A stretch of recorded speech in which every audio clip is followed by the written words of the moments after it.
Welcome, everyone. Thank you for tuning in. This is the Reclamation Project, where we believe in no soul left behind.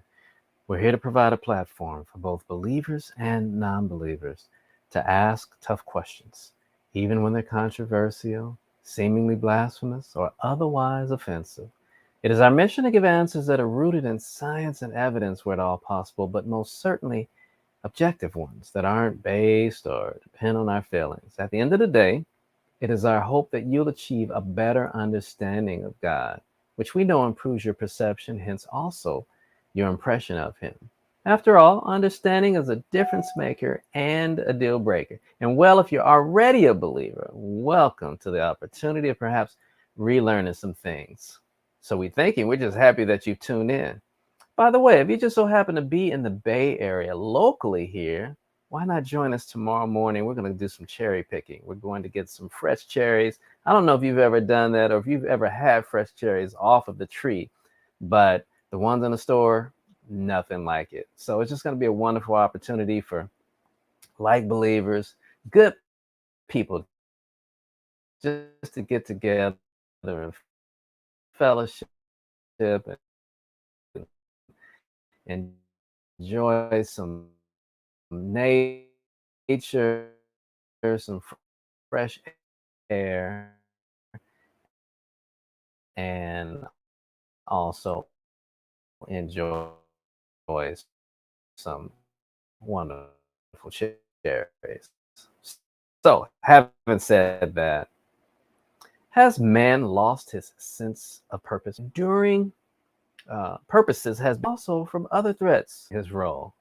Original Michael Buffington is up today, and he's going to continue with part two of a conversation where he sheds light on the current challenges men face in defending their original purpose against forces seeking to alter it.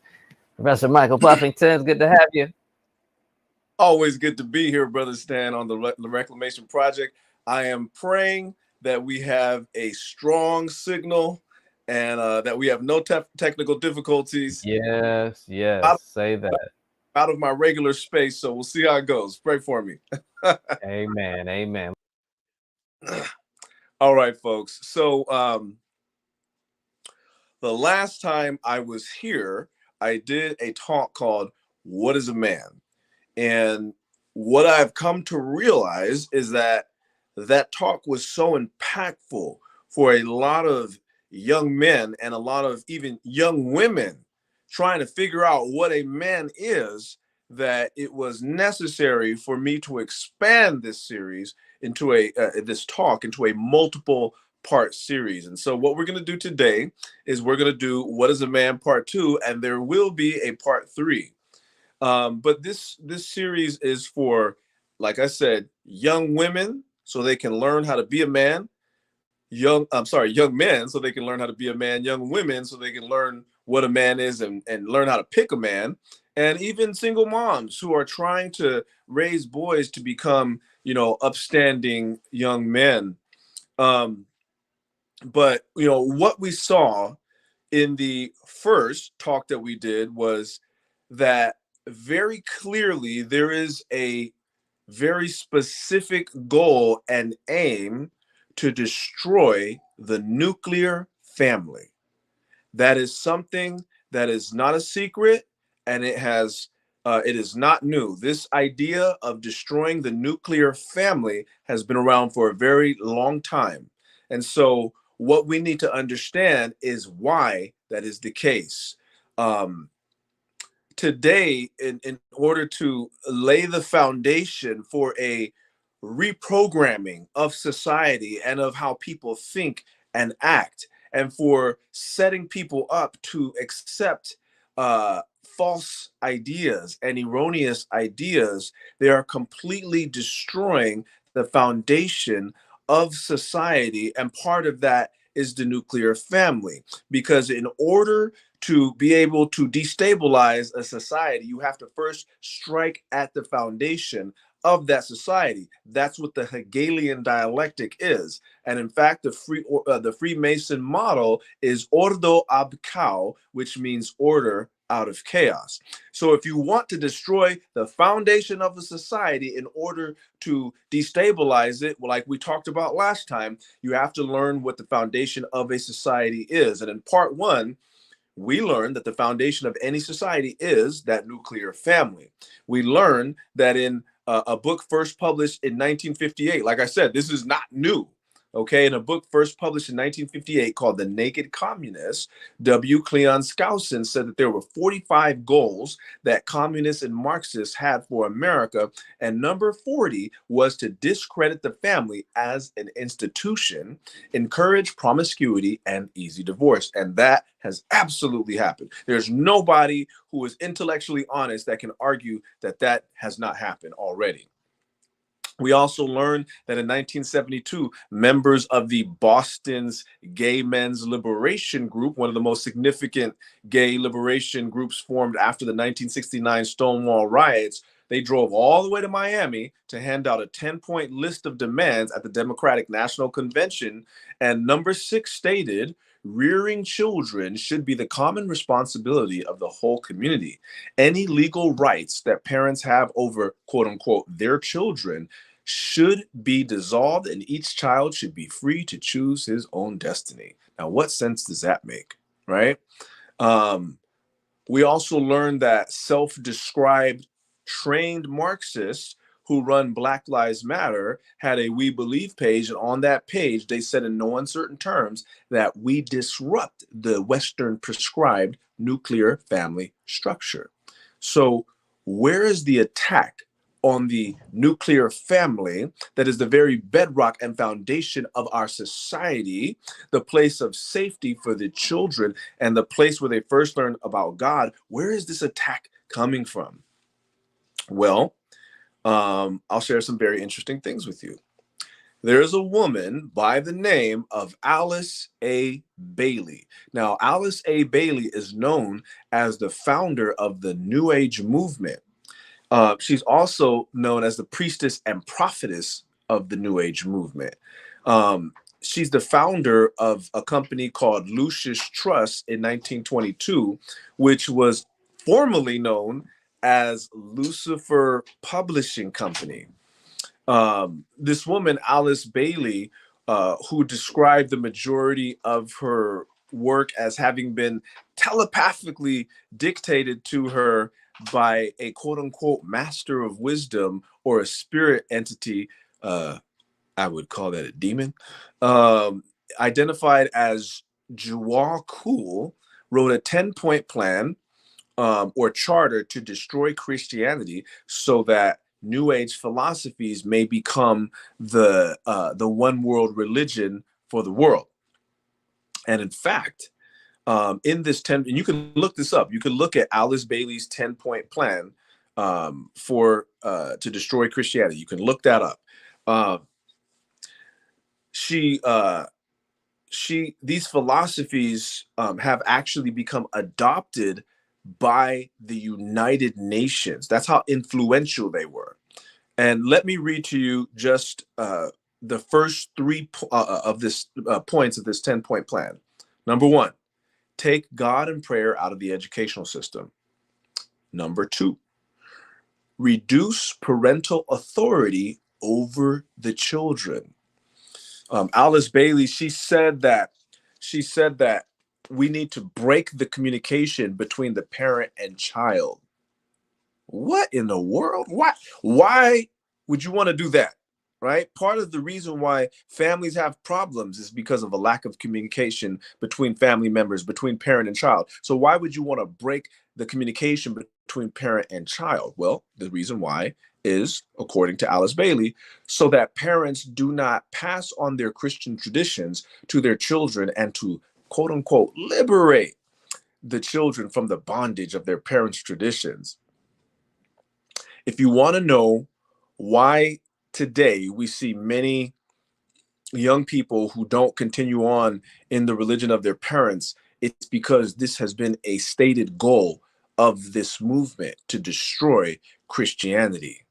They've been taught that spirituality, that God is optional.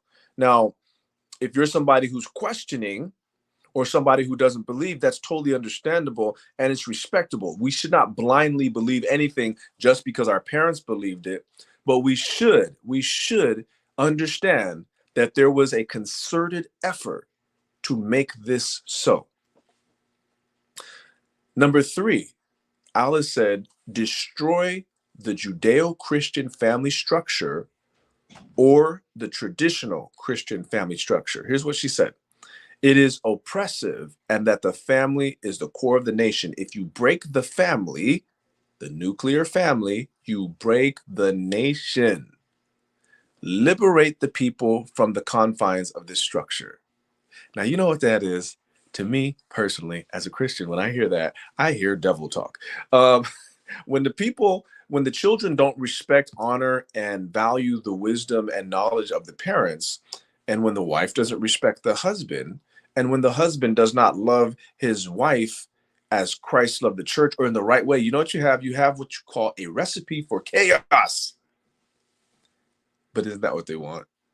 They want ordo ab chaos, order out of chaos. Now, if you are a Christian and you read your Bible, you know that that's not how God operates, right? What does God say? 1 Corinthians 14:33, it says, for God is not the author of confusion, but of peace. Okay. There is a divinely ordained um, order that was designed to protect the family. And it is the goal of people like Alice A. Bailey, the United Nations, who have adopted her 10-point plan to destroy Christianity. It is the goal of people like Black Lives Matter, like these communists, like these gay activists. It is their, I'm not making this up. Go fact check me. Go look this up for yourself. I invite you to. You know why? Because the truth can always stand up under investigation. So even if you don't like what I'm saying, go look it up. It's the truth, right?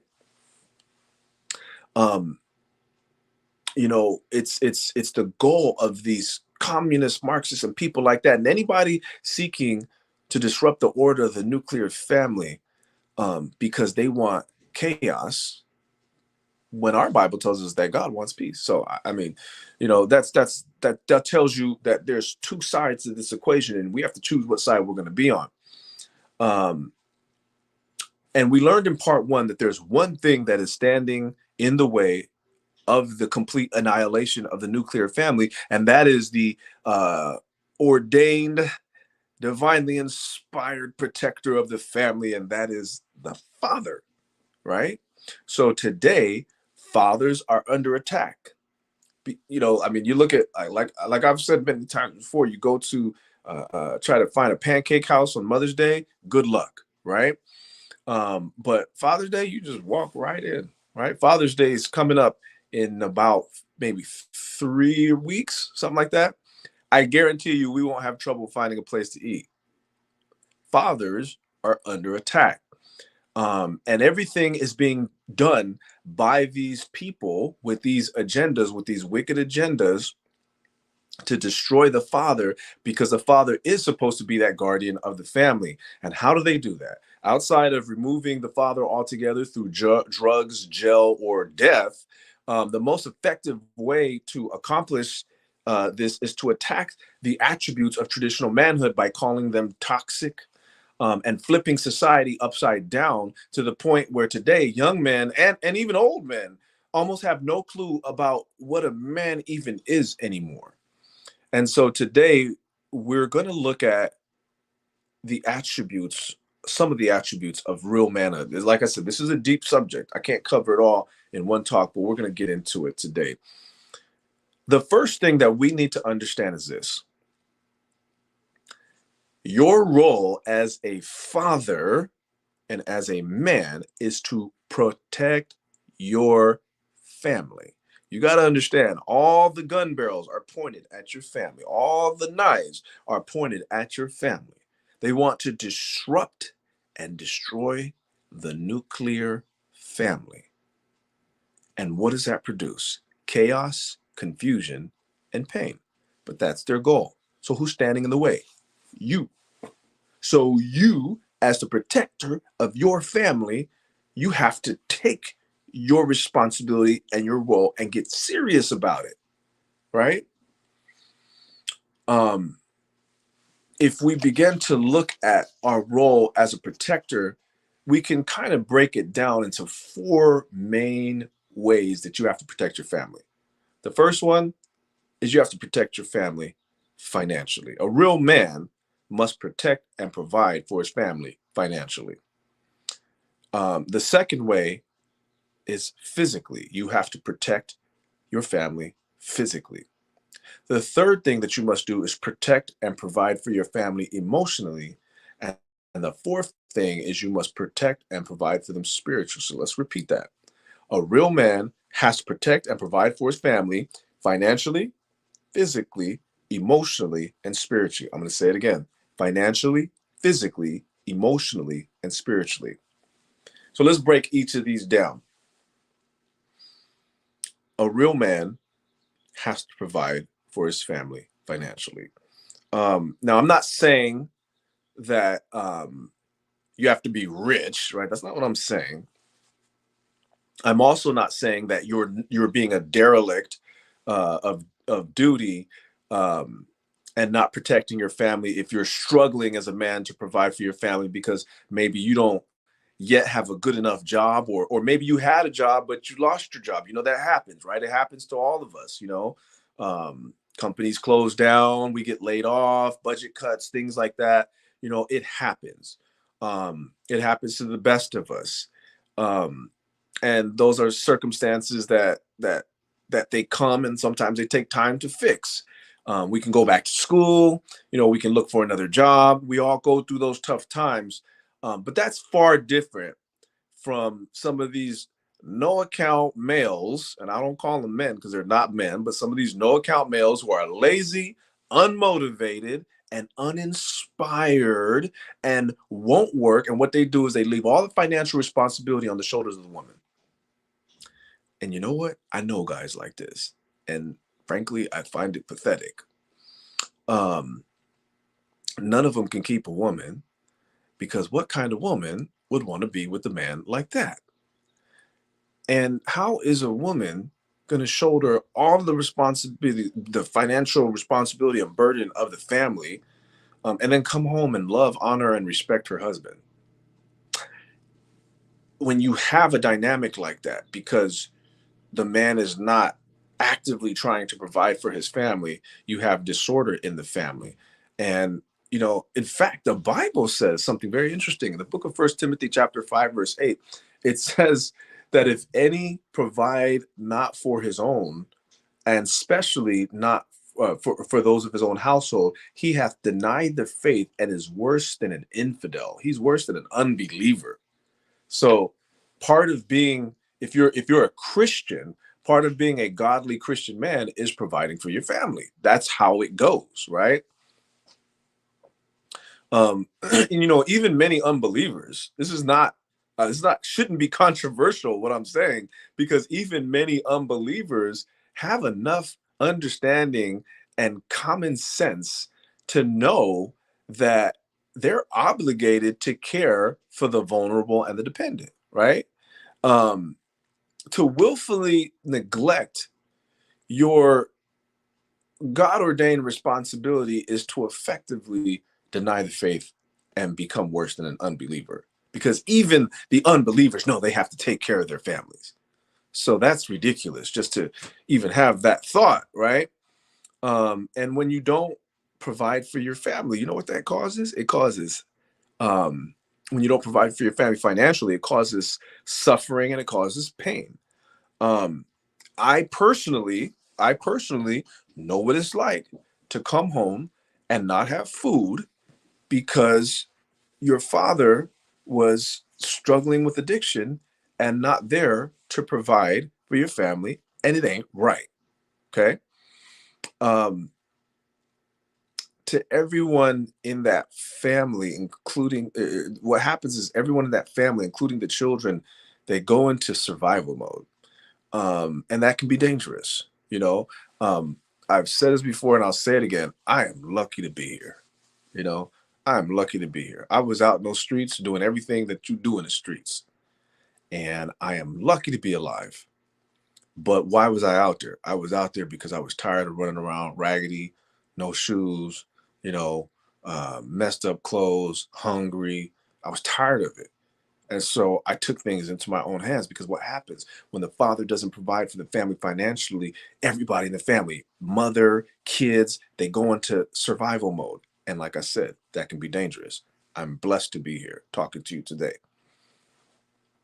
Um, and let me, I'll pose this rhetorical question.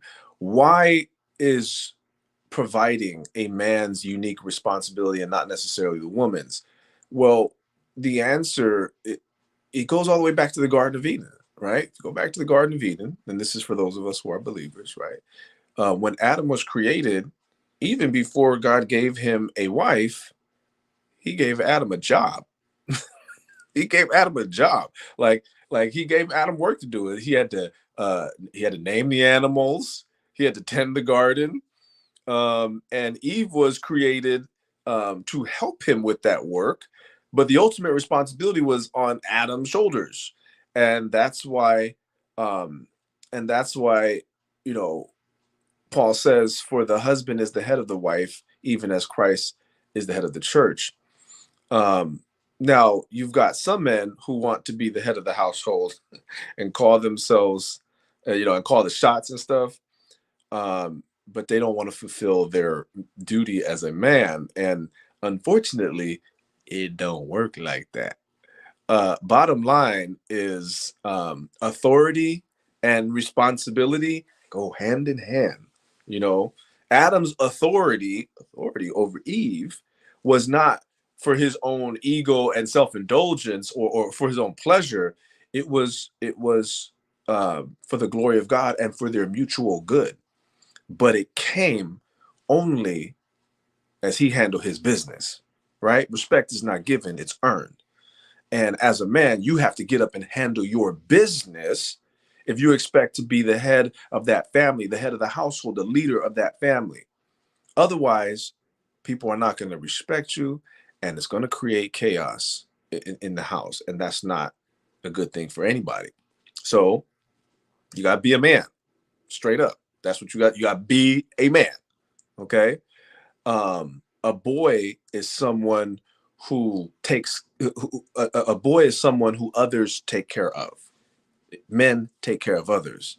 Don't get too comfortable being taken care of by others. I know men that will go and they'll start a relationship with a woman, they'll live with the woman, they'll let the woman take care of them, and eventually the woman gets tired and kicks them out, and they go and they sleep on the couch at somebody's house until they find somebody else, and they start it all over again, right? Pathetic. That's pathetic. Okay. A boy is someone who others take care of. A man takes care of himself and others. So do not get too comfortable not handling your business. Make your own way and build your own kingdom. Period. Okay. You got to start small sometimes, and then you grow your kingdom. But to be a man, you have to have your own kingdom, and quit wasting time playing video games, on TikTok, looking at God knows what, doing God knows what else with your time, and become obsessed with personal and spiritual growth, and live up to the potential that you have as a man. Every day since I was a young man, when I started doing this when I was about 19, 20 years old, I get up every day and I ask myself 4 questions. What can I do to become stronger, smarter, more skilled, and closer to God?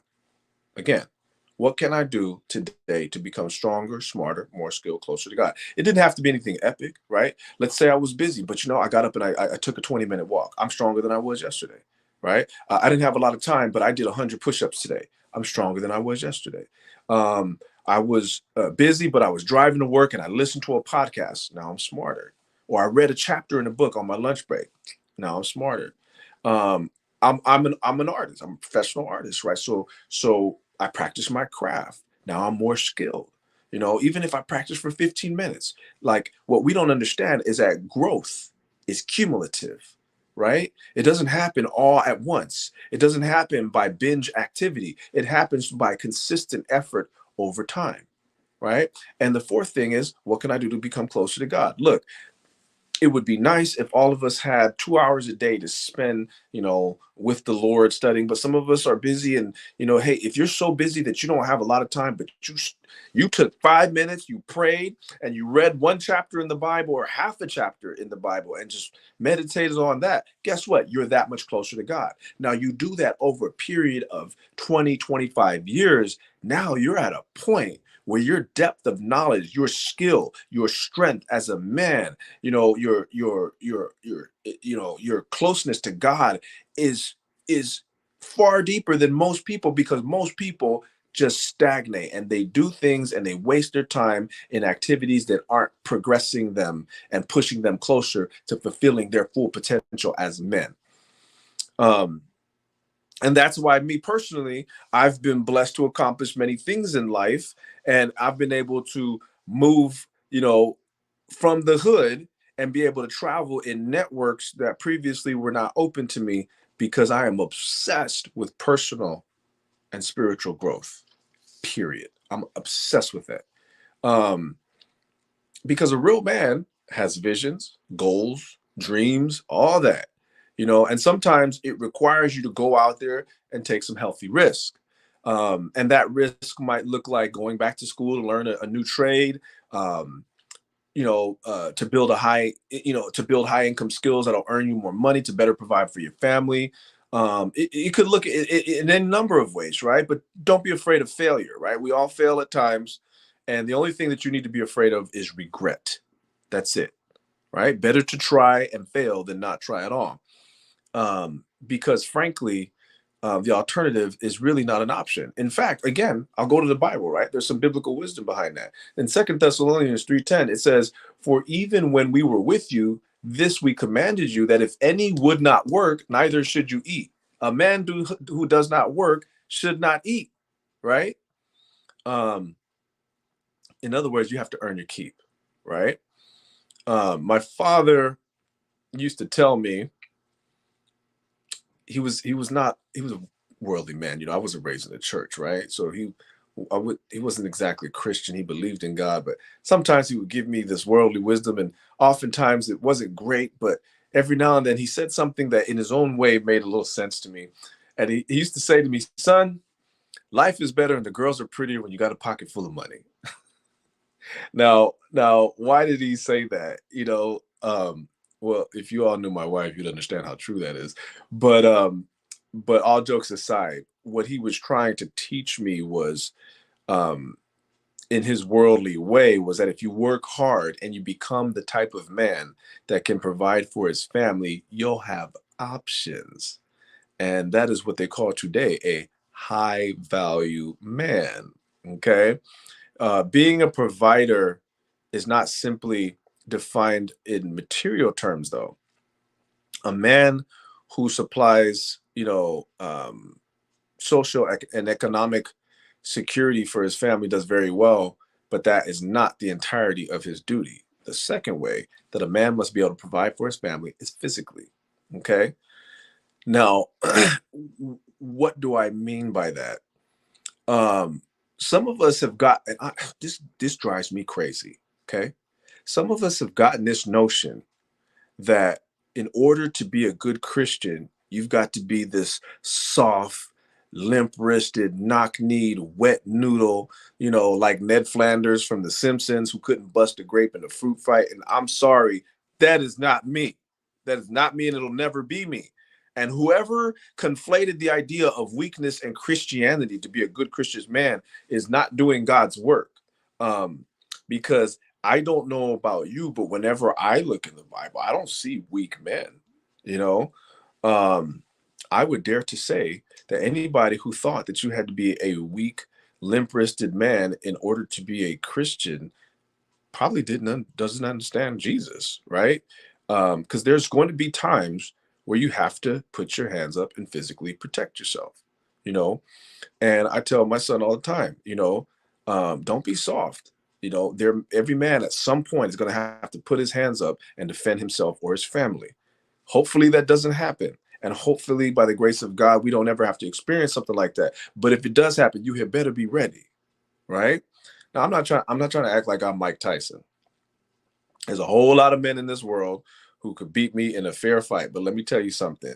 If someone were to try to physically harm me or one of my people, and I'm left with no other choice than defend my family, homeboy better pack a lunch, because I will protect my family.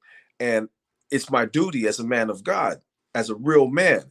And he may beat me, but he gonna remember me. He not gonna get out of there unscathed. Like, I'm gonna protect my family. You understand? And even there's nothing remotely Christ-like or honorable about letting someone harm your family when you've got the ability to stop them. God defends his children, and so should you, right? Don't be a coward. A real man is not afraid to die protecting his family, period. And anybody who wants to argue that with me, I would step out on a limb and say, you don't get it. Okay. My son's a very, very large individual. He's 6'5". He's not a pushover. But every time he hears a noise in the backyard, and it sounds like someone's creeping around or something, I get a text from him asking me to look into it. Why? Because he's still a young man. He's still a young man. He's only 17 years old. And he's still learning what it means to be a man. But he knows that when there's trouble, dad will get busy. That's who his father is, right? And I will go out there in the pitch black with prayer on my lips and walk the perimeter of my house until I know it's safe, you know, because I'm not going to neglect my duty to protect my family, because as the Bible says, faith without works is dead. And, if you think about it, Saul was like 7 feet tall, right?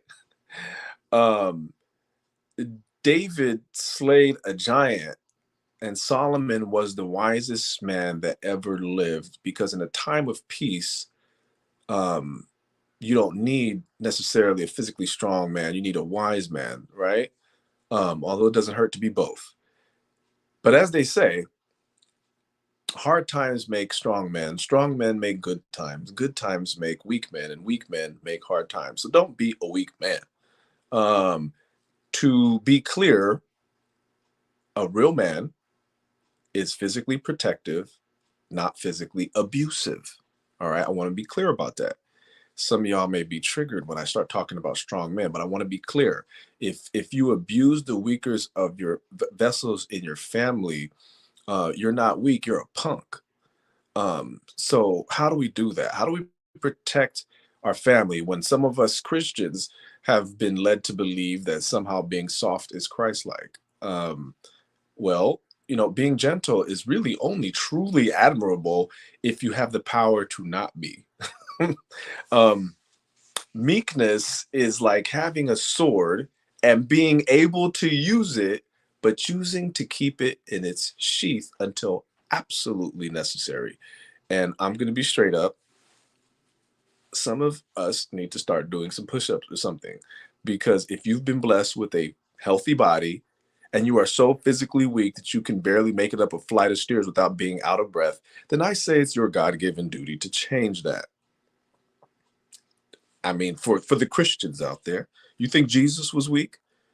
He was a manual laborer. He was not a weak man. For the love of God, get that idea out of your mind and do some push-ups.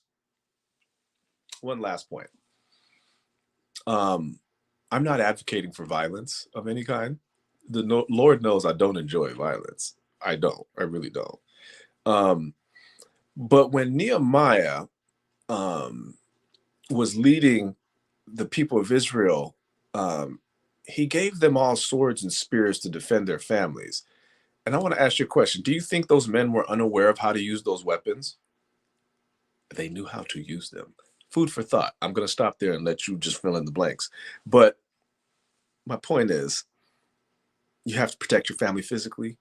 And part of that includes avoiding bad habits that harm your body. Strong mind, strong body, all that stuff. Okay, number 3. I'm going to try and buzz through this quickly. How much time do we have today, Stan?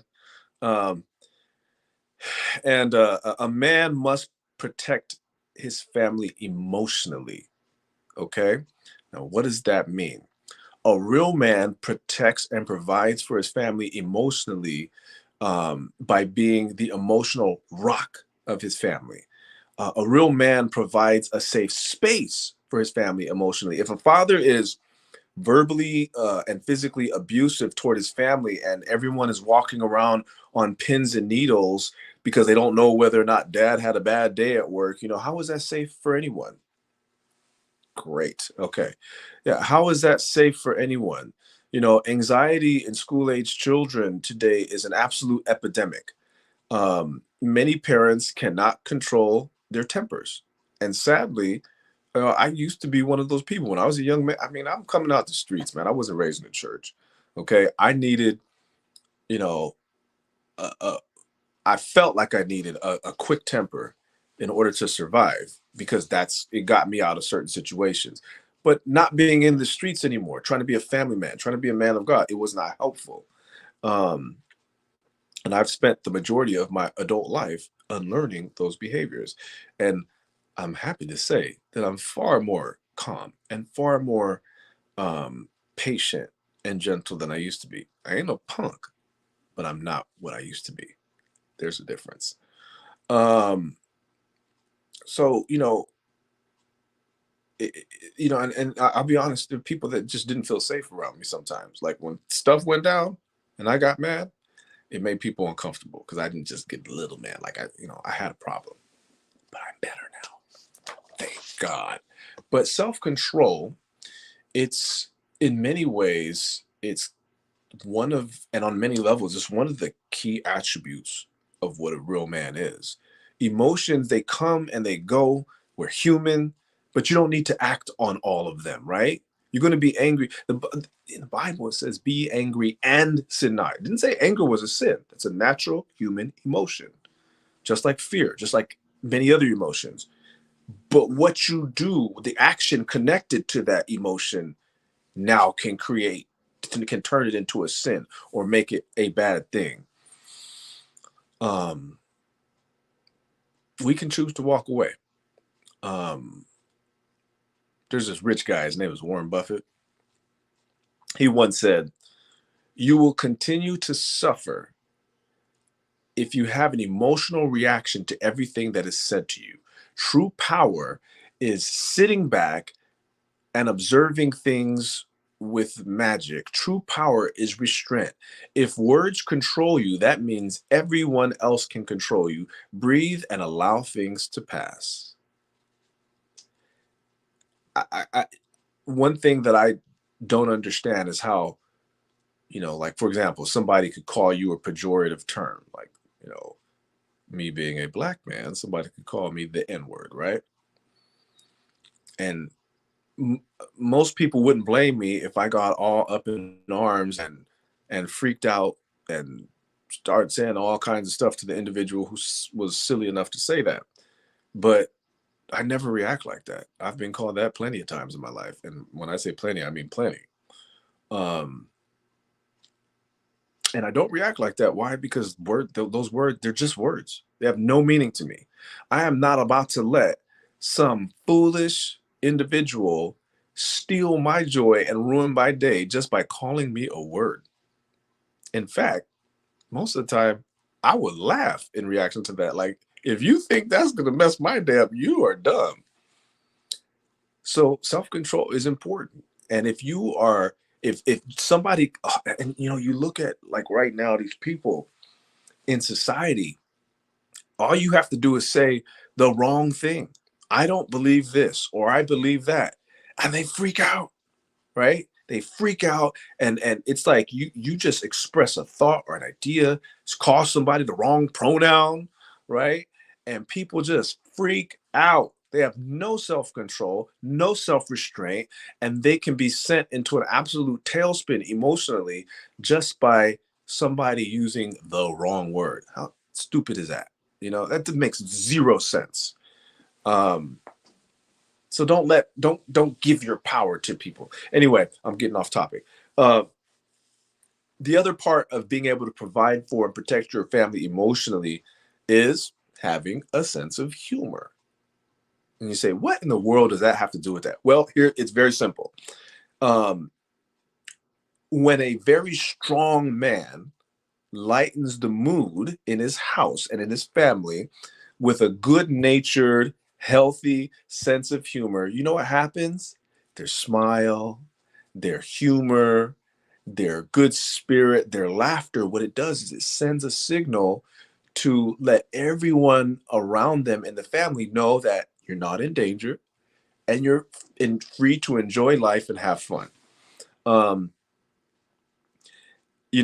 a lot of people who are trying to be like Christians, for example, they walk around looking like they're sucking on lemons all the time. And I'm not sure where that is in the Bible, but um, it's not wrong to have a sense of humor. Now, we can have a perverted sense of humor, right? But it's not wrong to have a sense of humor. I mean, like being mean, brooding, depressed, you know, and walking around, all you're doing is making people around you uncomfortable and unsettled, and you're creating fear in those around you. So when you should be providing emotional safety and security, you're doing the opposite.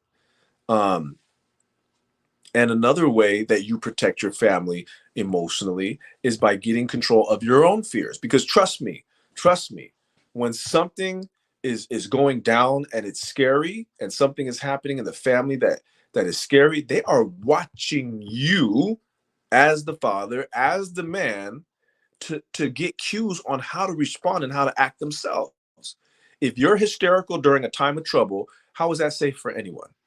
Right? I'm not saying don't be scared, because yes, there are scary things. Even Jesus was scared, right? Scary things happen in life.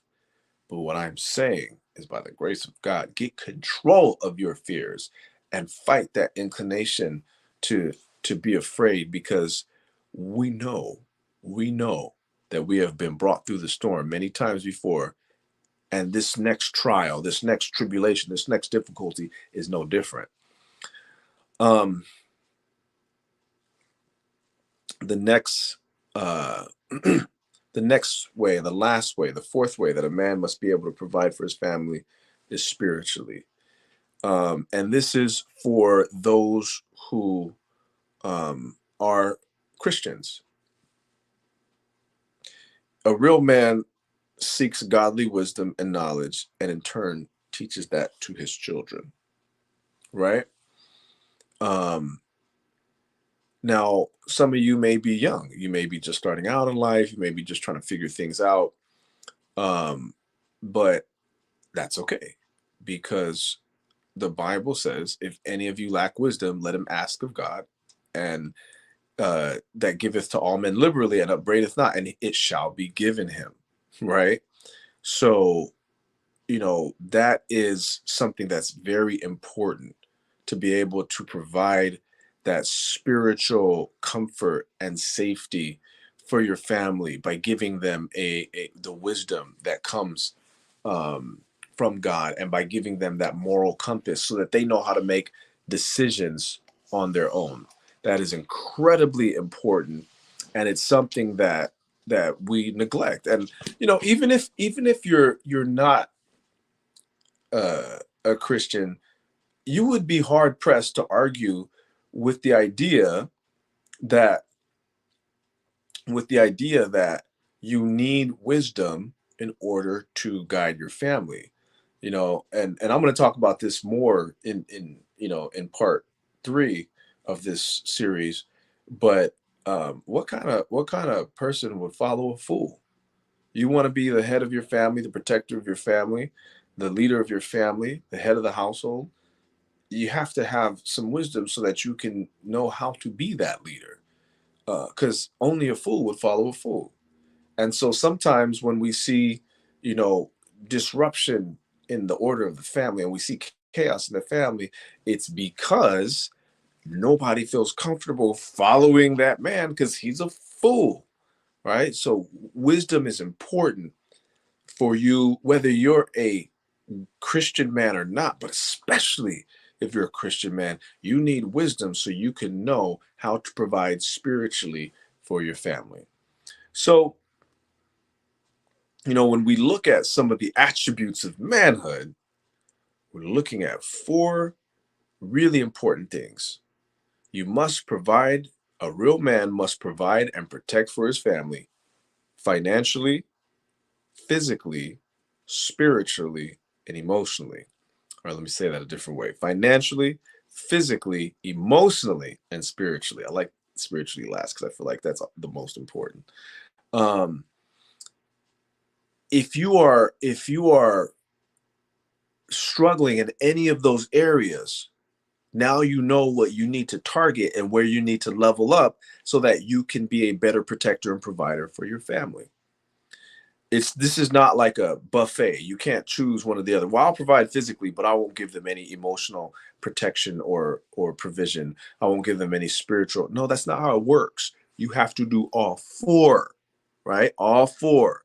A real man provides for his family financially, physically, emotionally, and spiritually. That is your obligation as a man, as the stronger vessel to take care of the weaker vessels.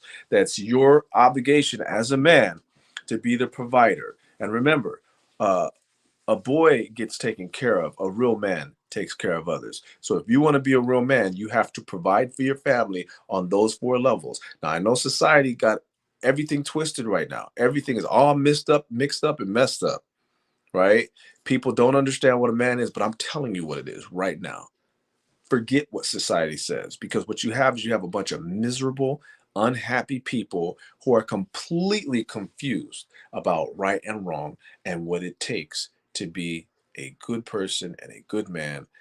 And that leads to depression, anxiety, misery, and a lack of safety for pretty much anybody that you're connected to. So if you want to be a strong man and you want to protect your family from these very clear attacks on the family, you have to be able to provide for your family and protect them on those four levels: financially, physically, emotionally, and spiritually. On that note, um, oh, we have a question here. It says, how does therapy play into all of this? Should it be individual or the collective family? That's a great question. Here's the problem with going to therapy as a family first. Usually, one person in the family thinks that everybody else has problems, and if they would only act right, then we would all be happy. It's not me, it's you guys, it's them, right? And if everybody would just act right, we could all be happy. And so what they'll do is they'll take the family to therapy in the hopes that maybe somebody outside of themselves will go, you guys need to listen to your parents. You guys need to do that. Or wife, you should be more obedient to your, I don't know. They're looking for something else, right? They're looking for somebody to tell the other person that they're wrong. The other person's going to go, okay, and straighten up, and then everything will be happy, right?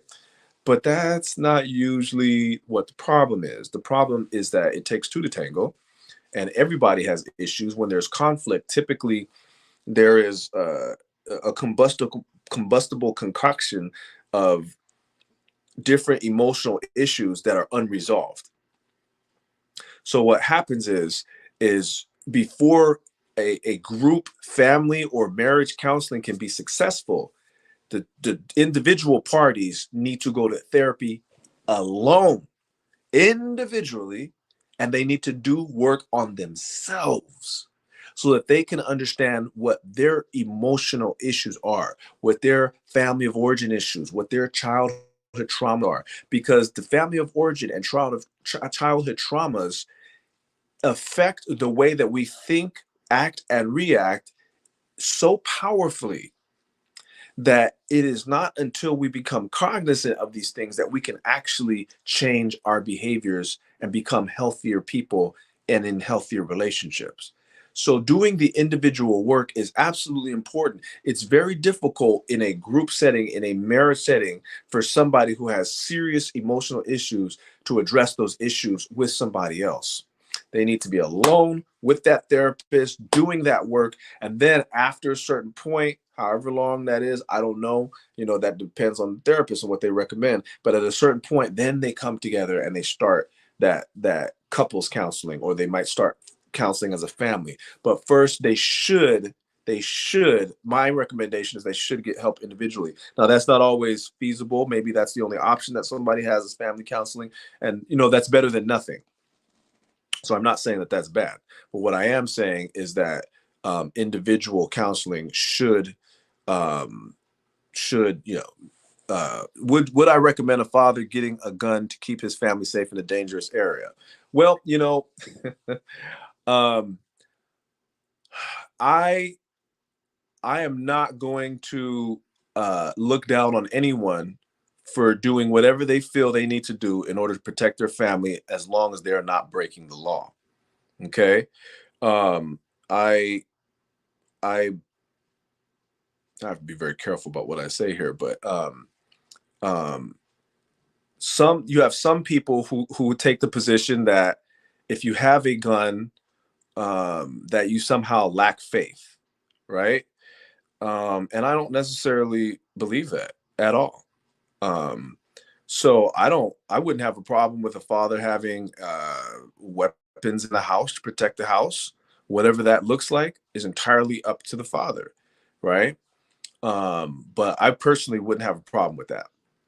And I believe that that second amendment is in there for a reason. you know how can you protect your family if somebody you know comes into your house looking for trouble? I know, me personally, if somebody came to my house looking for trouble, they would find it. That's all I'm going to say about that. So whatever a father feels like he needs to do in order to protect his family and for his family to be safe, um, I'm okay with that. I mean, you may be in an area where maybe you're in a rural area, and maybe there's lots of wild animals. If a bear gets onto your property, what are you going to do? Stab it with a steak knife, a plastic fork? Like, I don't know, So I don't necessarily have a problem with that. I don't see it as a lack of faith. I don't think I don't think that's an issue at all. If if you trust God more than guns, maybe that's a problem. But that's I don't judge what a man feels that he has to do, as long as it's not breaking the law or outside of the will of God. And on that note, I guess we have no more questions. Those are some great questions, Malcolm. I appreciate that. But anyway, that's the end of my talk. I hope you all enjoyed it. I hope you learned something today. Um, if I said anything that sounded, odd or weird, it makes sense, because we live in a society right now who takes all the positive attributes of what a godly man is, and they somehow turn them into something toxic. And so some of us, you might be hearing stuff and you might think it sounds odd, but it is what it is. And I'll be honest, if you ask a woman, a real godly feminine woman, what does she want, she would tell you, I would like a man who can provide for me and my children financially, physically, emotionally, and spiritually. So on that note, I will see you all next time. I hope you enjoyed it. And feel free to, send questions and messages and things like that. And I'm sure they'll get to me, and we can keep the conversation going, so that we can, learn how to be men, teach our boys how to be men, and teach our girls how to pick the right man. On that note, take care, folks.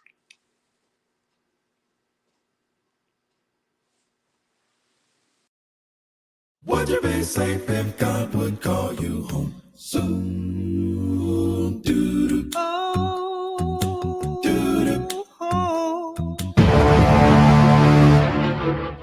We are coming to you live from the Silicon Valley, where we are having the Reclamation Project's first. How could they not even do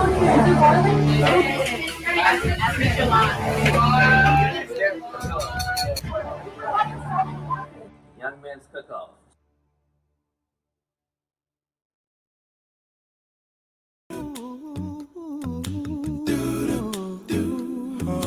Jesus is coming, yes, it won't be long. Jesus is coming,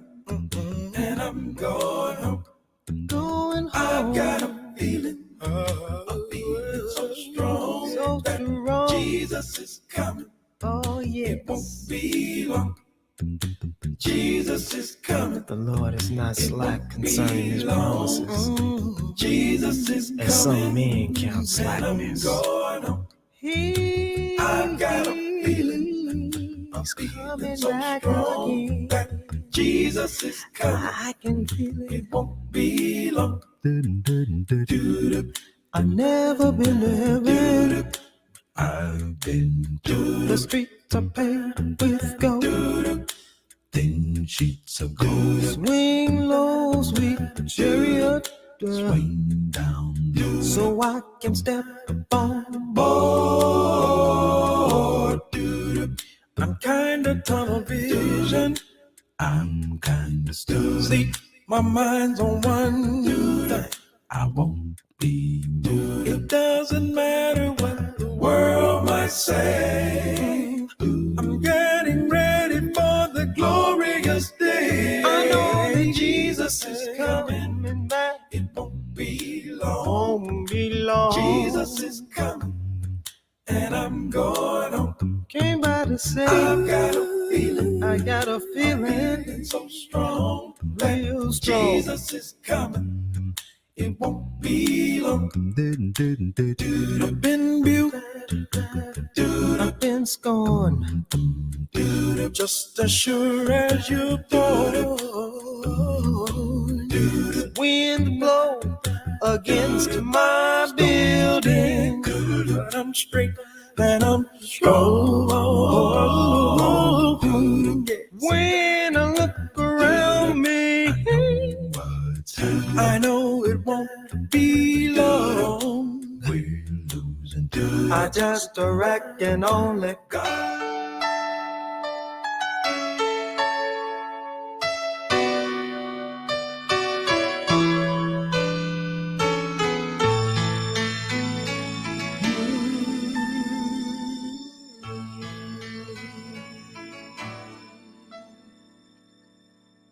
the theme of the Bible is Jesus and how he died to save me. The plan of salvation assures us he's coming back again. Are you ready for Jesus to come? Are you faithful in all that you do? Have you fought a good fight? Have you stood for the right? Have others seen Jesus in you?